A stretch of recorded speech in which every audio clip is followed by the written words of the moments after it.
Salam, axşamınız xeyir olsun. Gün ATV-yə baxırsınız. Studiyada Aynur Zahid Dəvəlcə əsas xəbər başlıqlarına qısaca nəzər salaq. Su çatışmazlığına görə paytaxt təxliyə edilməlidir Pezeşkiyandan açıqlama. Qaşqay türkü Bəhnam Vəzirinyaya 18 il həbs cəzası verildi. İran Amerikadan sanksiyalar ləğv etməsini istəyir. Xamneyni müşavirinin dərman monopoliyası ifşa edildi. Trump Qazaxıstanın İbrahim sazişinə qoşulduğunu açıqladı. İndi isə daha ətraflı. Tehranda artıq su yoxdur və dekabr ayından suyu kvota ilə verməyə məcbur olacağıq. Bunu İran prezidenti Məsud Pezeşkiyan deyib. Suyu kvota ilə versək də yağış yağmayacağı təqdirdə paytaxt təxliyə olunmalıdır, o bildirib. Bununla eyni vaxtda Tehran əyalətinin su və kanalizasiya şirkəti paytaxtda su çatışmazlığının təhlükəli həddə çatdığı haqda xəbərdarlıq edib. Qeyd edək ki, Pezeşkiyan bundan əvvəl də paytaxtın Tehrandan köçürülməsinin seçim deyil, məcburiyyət olduğunu bildirib. O, quraqlıq böhranı ilə mübarizə və paytaxtda su nəqlinin baha başa gəldiyini deyib. Davam edirik. Kərəş şəhərinin Qızılhisar həbsxanasında məhbus intihar edib. Bu barədə İnsan Haqları Təşkilatları məlumat yayıb.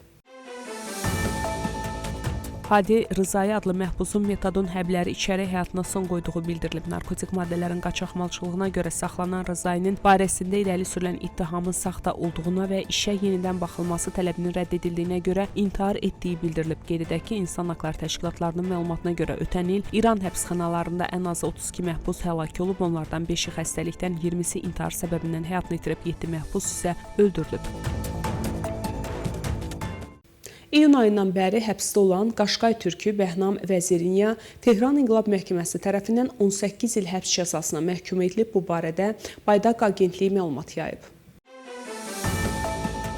Bildirilib ki, Bəhnam Vəzirinyanın məhkəmə prosesi cəmi 1 dəqiqə ərzində başa çatıb və ona 18 il həbs cəzası verilib. Ona qarşı milli təhlükəsizliyə qarşı toplaşmaq və gizli əməkdaşlıq etmək, rəhbərliyi təhqir etmək, qanunsuz Qayi partiyasına üzvlük, rejimə qarşı təbliğat aparmaq və İsrail rejimini dəstəkləmək kimi ittihamlar irəli sürülüb. Vəzirinyanın ailəsinə yaxın mənbələr bildirirlər ki, onun müvəqqəti azadlığa buraxılması üçün girov qəbul edilməyib və o hazırda evin həbsxanasında saxlanılır. Bəhnam Vəzirinya qanuni müddət ərzində bu hökmdən apellyasiya şikayəti verməyə planlaşdırır. O 20 iyunda Tehranda həbs edilib və 2 aydan çox müddətdə onun vəziyyəti barədə ailəsinə və ya vəkilinə heç bir məlumat verilməyib. Bəhnamın yaxın dostlarından biri onun həbsi haqqında belə deyib. Bəhnam yaxın Qaşqay xalqının mədəni kimliyini müdafiə etdiyinə və onu dil və mədəni hüquqlarını tələb etdiyinə görə həbs edilib. Tehran Vaşinqtondan İrana qarşı Amerika sanksiyalarını ləğv etməyi xahiş edir və Amerika administrasiyası İran hakimiyyətini dinləməyə hazırdır. Bu barədə Amerika prezidenti Donald Trump məlumat verib. Məlumata görə 13 yaşından Amerikada yaşayan Hikməti qohumlarını görmək üçün İrana səfər etdikdən sonra saxlanılıb. İran məhkəməsi onu İsraildə yaşayan oğlunu görmək üçün 13 il əvvəl bu ölkəyə səfər etdiyinə görə cəzalandırılıb. Qeyd edək ki, İran qanunlarına görə İranlıların vətəndaşlarının İsrailə səfəri qadağandır. Xəbərlərimiz davam edir. İran Ekspertlər Şurasının üzvü Əhməd Xatəmi ölkənin ali dini lideri Əli Xamneyni təhdid edənlərin ölüm hökmü ilə cəzalandırılacağını açıqlayıb. O, İran İslam Cəza Məcəlləsinə əsasən hazırda Xamneyni təhqir etməyin 6 aydan 2 ilə qədər həbs cəzası ilə nəticələndiyini vurğulayıb. Bu açıqlama Xamneynin şəklini yandıran Ümid Sərlik edam olunması ilə əlaqədar daha da diqqət çəkib. Qeyd olunur ki, Xatəminin açıqlaması son həftələrdə İran rəsmilərinin səsləndirdiyi cəfəngirlərin bir hissəsidir. Son dövrlərdə dövlət rəsmiləri müxalifləri ölüm hökmü ilə hədələmək, onları düşmən kimi təqdim etmək və xüsusilə ölüm hökmünü müntəzəm şəkildə gündəmə gətirmək yolu ilə ictimai rəydə bu cəzanın adiləşməsinə cəhd göstərirlər. İran rəhbəri Əli Xamneynin müşaviri və keçmiş Xarici İşlər Nazirliyinin başçısı Əli Əkbər vilayəti və oğlunun korrupsiya və monopoliya əməlləri ifşa edilib. Bu haqda tanınmış siyasi fəal və islahatçı İştirak Cəbhəsinin İnformasiya Komitəsinin üzvü Mehdi Mahmudyan mediaya müsahibəsində danışıb.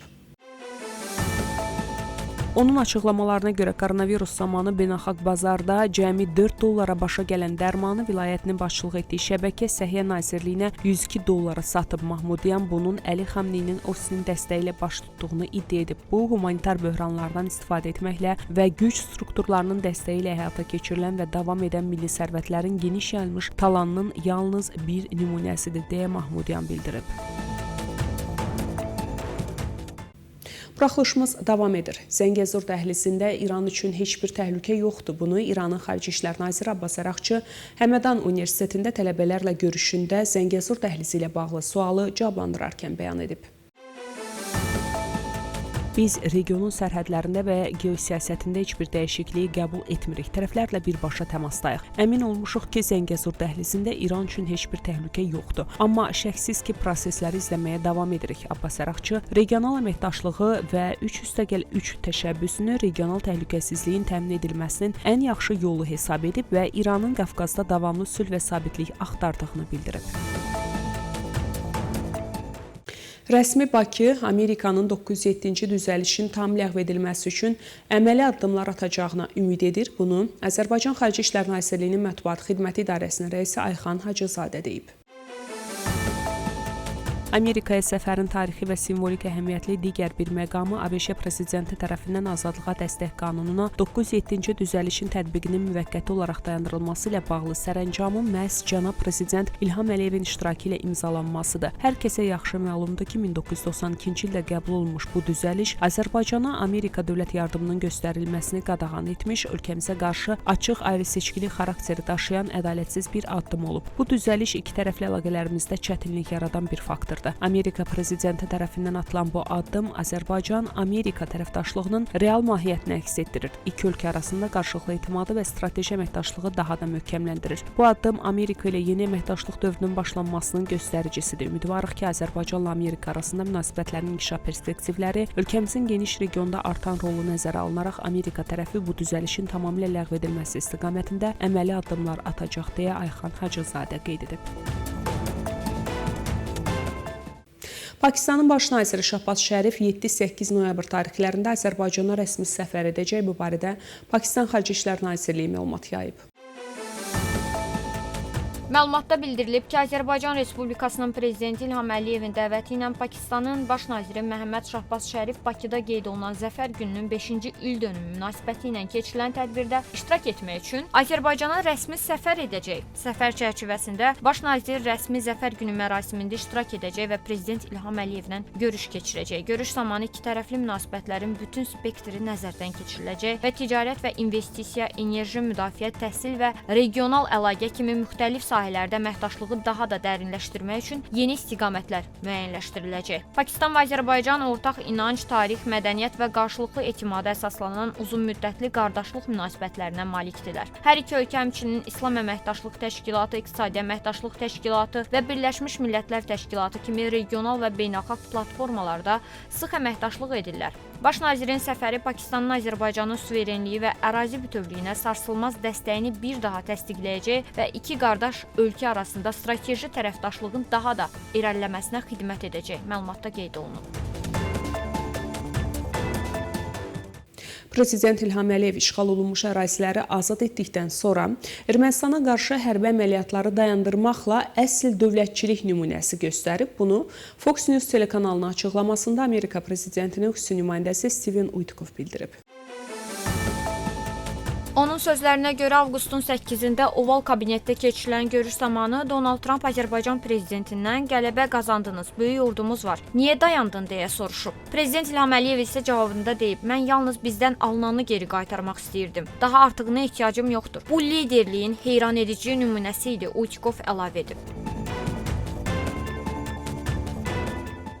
Davam edirik. Qazaxıstan Amerika prezidentinin sülhməramlı təşəbbüslərini, o cümlədən beynəlxalq sülh və rifah naminə Trump marşrutunu dəstəkləyir. Bunu Qazaxıstan prezidenti Kasım-Jomart Tokayev Vaşinqtonda Amerika prezidenti Donald Trumpla ikitərəfli danışıqları zamanı deyib.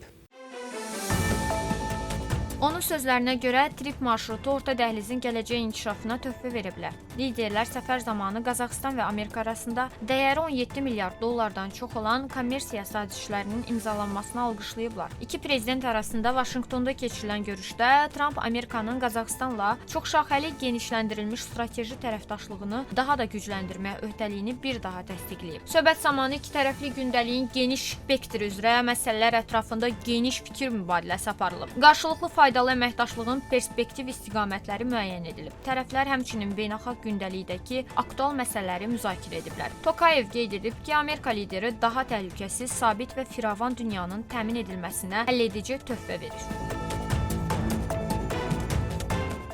İsrail ilə münasibətləri yaxşılaşdırmağı hədəfləyən Qazaxıstan İbrahim sazişinə qoşulur. Bu fikirləri isə Amerika prezidenti Donald Trump açıqlayıb. Qazaxıstanın iştirakını elan edən Trump bu güclü kluba qoşulmaqda maraqlı olan bir çox ölkənin olduğunu deyib. Qeyd edək ki, Ağ Evdə keçirilən Orta Asiya zirvə görüşündə Trump Qazaxıstan prezidenti Kasım-Jomart Tokayev, Özbəkistan prezidenti Şavkat Mirziyoyev, Tacikistan prezidenti Emomali Rəhman, Qırğızstan prezidenti Sadır Japarov və Türkmənistan prezidenti Sərdar Bərdimuhammədovla görüşüb. Trump Hindistanın böyük ölçüdə Rusiyadan neft almağı dayandırdığını bildirib. Ağ Evdə jurnalistlərin suallarını cavablandıran Trump, Hindistanın baş naziri Narendra Modi ilə ticarət danışıqlarının əla getdiyini deyib. Hindistan şirkətləri Rusiyadan neft almağı demək olar ki, dayandırıblar. Narendra Modi mənim dostumdur, o mənim ora getməyimi istəyir deyən Trump Hindistana səfər edəcəyinə söz verib. Belə hörmətli tamaşaçılar, bugünə çatdıracağım əsas xəbərlər bunlar idi. Görüşmək ümidi ilə salamat qalın.